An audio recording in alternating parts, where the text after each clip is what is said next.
राजधानी भोपाल में फर्जी जमानतदारों का एक गिरोह क्राइम ब्रांच के हत्थे चढ़ा है। ये गिरोह नकली बही के आधार पर किसी भी अनजान से लेकर पहचान वाले की जमानत देने का काम करता है। क्राइम ब्रांच ने इस मामले में सलीम नामक एक युवक को गिरफ्तार किया है। उधर कांग्रेस के सीनियर विधायक गोविंद सिंह को गुरुवार को नेता प्रतिपक्ष के तौर पर चुना गया है। इससे पहले ये पद पूर्व मुख्यमंत्री कमलनाथ के पास था। कयास लगाए जा रहे थे कि जल्द ही गोविंद सिंह की इस पद पर ताजपोशी होगी। इसी के चलते अब गोविंद सिंह सदन में कांग्रेस के नेता प्रतिपक्ष के तौर पर काम करते नजर आएंगे। इस मौके पर उन्होंने कहा कि वे जनता के लिए सदन से सड़क तक लड़ते रहेंगे। उधर कांग्रेस ने अपने कार्यकर्ताओं पर हो रहे अनावश्यक कार्रवाई के चलते एक प्रशासनिक कमेटी का गठन किया है, जो कि अपने कार्यकर्ताओं को न्याय दिलाने के लिए काम करेगी। इसी तरह राज्यपाल मंगू भाई पटेल ने प्रशासन अकादमी में PhD कॉलिक्वियम का शुभारंभ किया।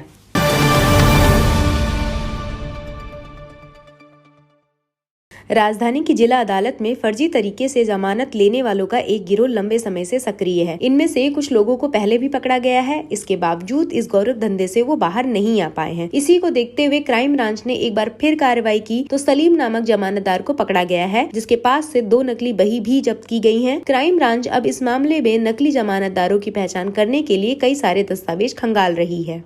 देखिए, क्राइम ब्रांच इस बात की जानकारी लगी थी कि जो जमानतें ली जाती हैं उनमें कई जमानतदार ऐसे हैं जो फर्जी रूप से जमानत लेते हैं और एक जमानत एक मात्र किसी केस में नहीं लेते, बल्कि एक तरह का गैंग रैकेट काम करता है, एक समूह में काम करते हैं जो कि पैसे देकर निश्चित दरों पर उपलब्ध कराता है जमानतदार, जो कि जमानतदार फर्जी होते हैं और कम दरों पर तत्काल उपलब्ध हो जाते हैं। इसी मामले में संज्ञान आने पर क्राइम ब्रांच के द्वारा स्वतः छापामार कार्रवाई की गई। इसमें पहले एक सलमान नामक आरोपी को पकड़ा गया, जिसके कब्जे से 2 हमें पासबुक बरामद हुई। प्रथम दृष्टया इसमें देखने पर करीब 1 दर्जन मामलों में जमानतें लिया जाना पाया गया, जिसकी हमने माननीय न्यायालयों से जानकारी मांगी।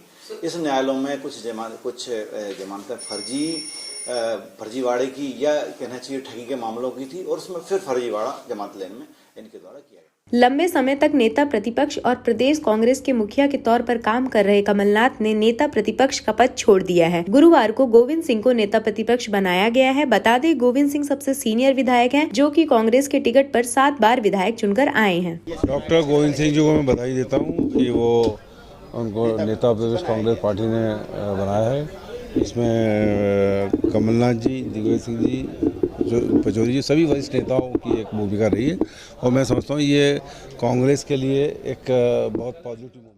कांग्रेस ने राज्य सरकार पर एक तरफा और राजनीतिक विद्वेष की कार्रवाई के आरोप लगाए हैं। इसके खिलाफ कांग्रेस ने प्रशासनिक अत्याचार प्रतिरोध समिति बनाई है, जो पार्टी कार्यकर्ताओं को कानूनी मदद देगी। समिति के गठन होने के बाद से ही कांग्रेस के कार्यकर्ताओं पर प्रदेश भर में भाजपा द्वारा दर्ज कराए जा रहे झूठे प्रकरणों से निपटने के लिए कांग्रेस कार्य योजना बनाने में जुटी हुई है। समिति की पहली बैठक पूर्व मुख्यमंत्री दिग्विजय सिंह के नेतृत्व में आयोजित की गई। बैठक में कांग्रेस के सभी जिला अध्यक्षों द्वारा कार्यकर्ताओं पर दर्ज किए गए मामलों की भेजी गई सूची को पटल पर रखकर कार्य योजना बनाई गई। हमें इस बात की खुशी है कि माननीय कमलनाथ जी, हमारे प्रदेश कांग्रेस कमेटी के अध्यक्ष जी, ने एक समिति का गठन किया है, जिसमें कि भारतीय जनता पार्टी के द्वारा भारतीय जनता पार्टी सरकार में रहते हुए मुख्यमंत्री से लेकर मंत्री और विधायक और सांसद और कई पदाधिकारी झूठे प्रकरण कांग्रेस के कार्यकर्ता, समर्थकों और नेताओं पर लगाए जा रहे हैं, जबकि हमारे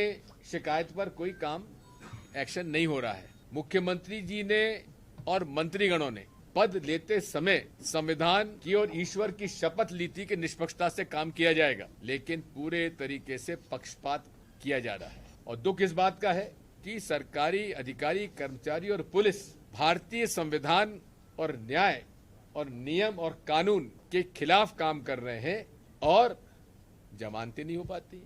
लॉ मिनिस्टर है, हम इस पर किसी का वो नहीं कह रहे हैं कि जुडिशरी को इनके प्रभाव में है, मैं ये कह रहा, लेकिन उसके बावजूद भी जमानत क्यों नहीं हो पा रही।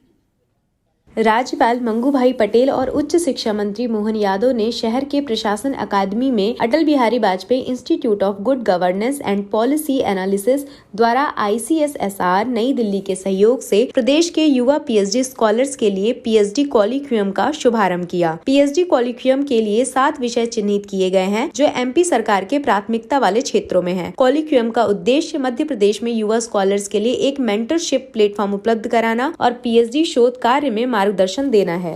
अटल बिहारी वाजपेयी सुशासन एवं नीति विश्लेषण संस्थान द्वारा आयोजित पीएचडी कार्यशाला के शुभारंभ में उपस्थित होकर मुझे बहुत प्रसन्नता हुई है।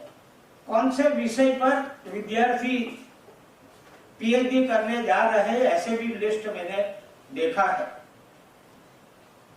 यह सभी विषय प्रदेश विकास और लोगों की खुशहाली का रास्ता है। इन पर चिंतन के विषय विशेषज्ञ और शोधकर्ताओं को बौद्धिक मंथन का मंच उपलब्ध कराना बहुत बड़ी सराहनीय बाबत है। यह बताया गया भी है कि आज का ये कोई इवेंट नहीं बन जाए, कार्यशाला थी, उसमें चर्चा किया गया है, उसका प्रचार प्रसार ज्यादा होना चाहिए। ये सिर्फ विद्यार्थी के लिए ही है, समाज के लिए है, देश के लिए है। देश कैसे आगे बढ़ सकता है, ये विषय पर चर्चा होकर बाद में बाहर जाकर भी उनका इतना ही प्रचार हो, ये जरूरी है।